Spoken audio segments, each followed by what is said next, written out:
हिंदी में यूपीएससी की तैयारी से संबंधित प्रोग्राम्स को देखने के लिए सब्सक्राइब करें स्टडी IQ IAS हिंदी। नमस्कार, बहुत बहुत स्वागत है आप सभी का स्टडी IQ IAS हिंदी में। मेरा नाम है अतुल जैन और जैसा कि आप सभी जानते हैं, दिन में कई बार मैं आपके सामने आता हूं कुछ ऐसी खास खबर पर चर्चा लेकर जो आपके लिए काम की हो सकती है, जरूरी हो सकती है। तो भाई, कोविड का नाम तो आप सब अभी तक भूले नहीं होंगे, ये बात सही है। कोविड ने हम सबके जीवन को इतना प्रभावित किया। मेरे ख्याल से आप में से कुछ लोगों के साथ बहुत दुखद अनुभव भी रहे होंगे कोविड के, लेकिन जिनके साथ ऐसा नहीं भी रहा, आई एम श्योर उन सबको यादें तो होंगी कोविड के समय की। लॉकडाउन लगा, हम सब लोगों को वर्षों तक घर में कैद रहना पड़ा, बीमारियां भी हुई, लोग बीमार भी पड़े, कोविड भी हुआ, बहुत लोगों की जानें भी गई और एक अपने आप में इस पिछले मेरे ख्याल से पूरी शताब्दी में सबसे बड़ी महामारी अगर कोई मानी जा सकती है जिसने पूरी दुनिया को घर के अंदर रहने पर विवश कर दिया, वो निश्चित तौर पे कोविड है। तो कोविड को लेकर अक्सर यह सवाल दिमाग में आता है कि कोविड का हुआ क्या। यह सवाल आता है कि नहीं दिमाग में कि यार ये कोविड जो है ये क्या मतलब आया, फैला, ठीक है, तो क्या अपने आप खत्म हो गया? तो इसका जवाब है नहीं, कि कोविड अभी भी खत्म नहीं हुआ है। याद रखिए, कोई भी वायरस जो होता है वो आमतौर पे खत्म नहीं होता, वो आमतौर पे जो है उसका प्रादुर्भाव कम हो जाता है, क्योंकि आपकी बॉडी जो होती है, व्यक्ति का शरीर जो होता है, वो उससे लड़ने की प्रतिरोधक क्षमता विकसित कर लेता है, वरना वैक्सीन इत्यादि के जरिए वो प्रतिरोधक क्षमता हम सब में मिल जाती है।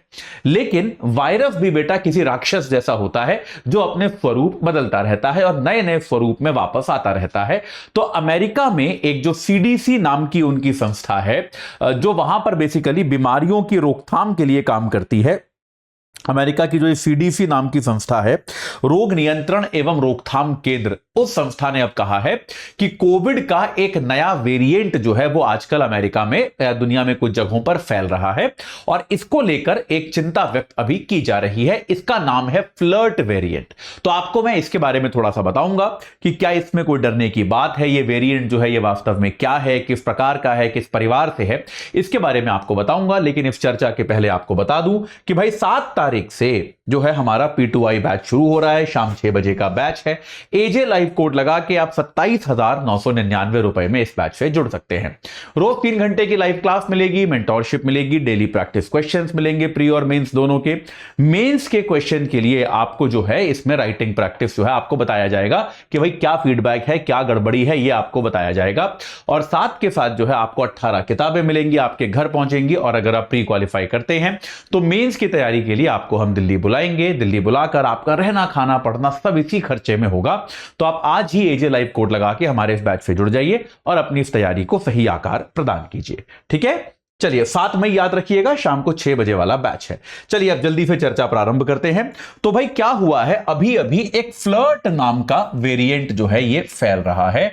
तो इसके नाम में FLR और T जो है वो कुछ सिंबलाइज करते हैं, मेडिकल टर्मिनोलॉजी, तो इसका कोई मतलब नहीं है। बस आप ये याद रखिए, फ्लर्ट नाम का एक वेरिएंट फैल रहा है जो कि कोविड की JN.1 परिवार जो है, कोविड का एक JN.1 नाम का एक वेरिएंट था, उसका हिस्सा है ये। उसका ये जो है JN.1 वेरिएंट जो है फ्लर्ट का एक हिस्सा है। और इस परिवार से ही क्या हुआ है, जो आपको याद होगा, पिछले साल 2023 के विंटर्स में अमेरिका में कई जगहों पर थोड़ा सा कोविड एक बार दोबारा आया था, ठीक है। तो एक प्रकार का अपराइज आपको कोविड में देखने को मिला था, लेकिन तब भी जिसको हम माइक्रोवेव कह सकते हैं, माइक्रोवेव मतलब जिसमें खाना गर्म करते हैं वो वाला नहीं, कि एक मिनी वेव की वेव आई थी कोविड की। लेकिन मतलब वेव तो ये भी हो सकती है ना कि सामान्यतः मान लो रोज एक आदमी को होता है, रोज 3 आदमियों को होने लगा, तो ये भी हम वेव कह सकते हैं। लेकिन रोज 3 आदमियों को होना भी कोई बहुत ज्यादा खतरनाक बात नहीं थी। तो ये वेव ऐसी नहीं थी जिससे कोई बहुत बड़ी स्वास्थ्य आपदा आ जाए। लेकिन तब भी ये JN.1 वेरिएंट जो है, इसमें यह माना गया था कि भाई पिछली सर्दियों में जो कोविड फैला था वो JN.1 वेरिएंट के कारण ही फैला था। तो अब जो ये फ्लर्ट वेरिएंट आया है बेटा, ये बेसिकली आपको भी याद होगा, भारत में भी 2021 में जो डेल्टा वेरिएंट आया था, फिर 2022 की शुरुआत में ओमिक्रॉन नाम का एक वेरिएंट भारत में आया था। मेरे को यह सब इसलिए याद है क्योंकि मेरे को हर प्रकार का कोविड हुआ था, तो मेरे को ओमिक्रॉन भी हुआ था।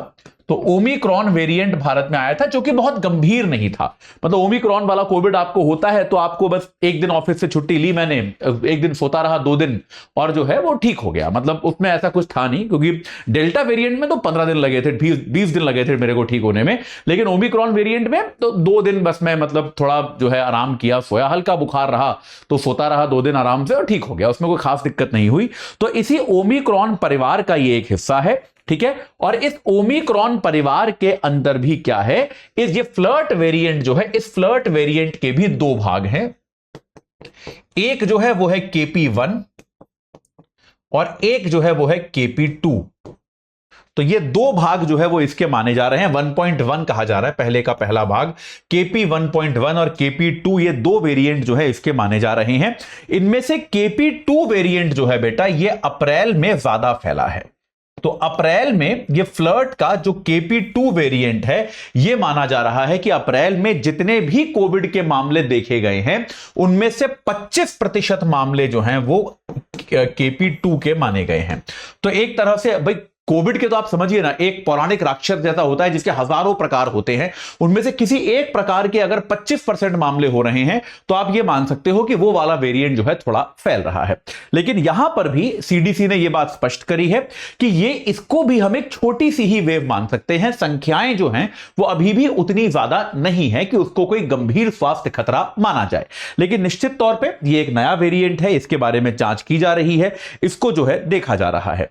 इस वेरिएंट में जो है आपका फ्लर्ट वेरिएंट के जितने भी आपके KP1 KP2 जो भी है, इसमें इन सबके साथ सिम्टम क्या है, एक तो इनका विस्तार तीव्रता से होता है। अभी तक जितनी जानकारी आई है, क्योंकि याद रखिए वायरस की जांच करना भी आसान नहीं होता, इनके सैंपल्स लेकर जगह जगह पर इनकी जांच की जाती है, अलग अलग परिस्थितियों में इनकी जांच की जाती है और इनके सिम्टम्स की लिस्ट बनाई जाती है। क्योंकि समझिए कि वायरस में कोई लाइफ प्रोसेस नहीं होता है। आप वायरस जो होता है वो मृत और जीवित के बीच के किसी स्टेज में होता है, तो वायरस को इसीलिए अटैक करना भी बड़ा मुश्किल होता है। जैसे बैक्टीरिया है, बैक्टीरिया को मारना बहुत आसान है।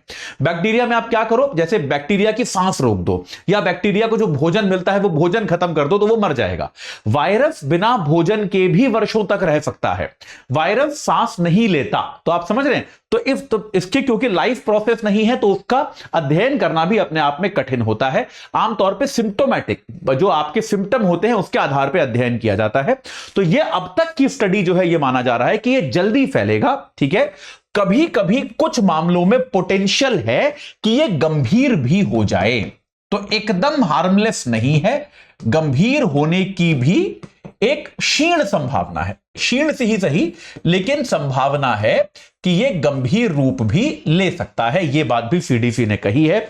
और तीसरी बात जो बहुत जरूरी है वो क्या है कि भैया जो वैक्सीन आपने ली है, आजकल कोविड की वैक्सीन बड़े न्यूज में है, तो जो वैक्सीन आपने ली है उन वैक्सीनों से यह अप्रभावित रह सकता है। क्योंकि देखिए वायरस भी क्या करता है, वो ये देखता है कि भैया आपके शरीर में किसके प्रति इम्यूनिटी है, उससे बच निकलने का कोई तरीका ढूंढता है। तो ये क्या होता है, ये वैक्सीन से अप्रभावित रह सकता है। इस बात की संभावना है कि जो भी वैक्सीन आपने ली है हो सकता है उसके बावजूद भी यह आपके शरीर को प्रभावित कर दे।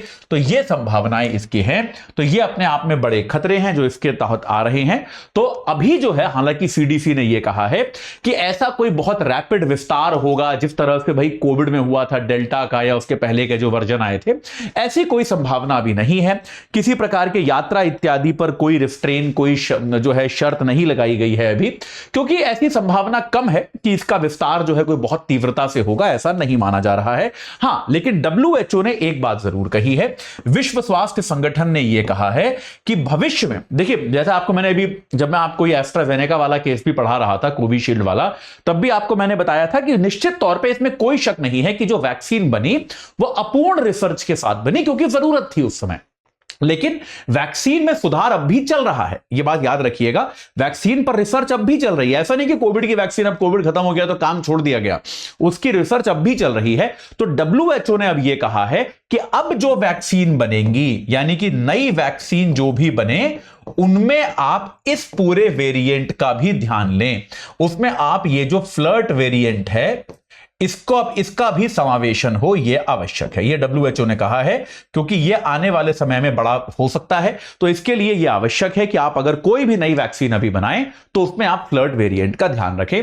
अभी के लिए आम जनता के लिए कोई सुरक्षा प्रोटोकॉल जारी नहीं किया गया है किसी भी संस्थान द्वारा, ना अमेरिका में ना भारत में। तो आप में से किसी को भी अभी डरने की कोई आवश्यकता नहीं है। कोविड बहुत तरह का हो सकता है, सामान्य भी हो सकता है। हम सभी आशा करते हैं कि बहुत मामूली सामान्य फ्लू जैसा ही कोविड रहे।